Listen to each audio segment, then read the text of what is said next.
Hello and welcome to How to Login. In this video, I'm going to be teaching you how you can disable the URL previews in Line Messenger. So let's go ahead and start the video without wasting any more time.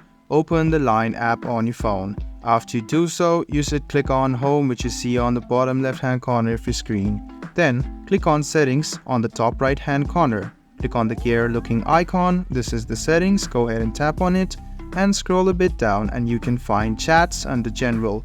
Go ahead and tap on Chats, and if you scroll a bit down you can see the URL previews option over here.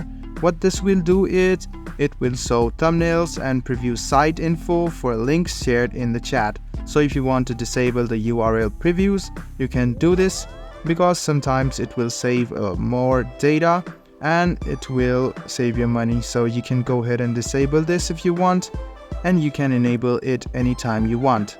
So I'm going to teach this process to you once again. Click on Home, go to Settings, scroll a bit down and find Chats under General, and you can find the URL previews. Go ahead and enable or disable it according to your wish.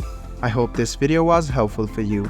If you still have any kind of confusion, please do mention us on the comment section down below. Like the video, subscribe to the channel and do hit the bell button for more. Hope to see you in the next video as well. Until then, goodbye, take care and make sure you enjoy.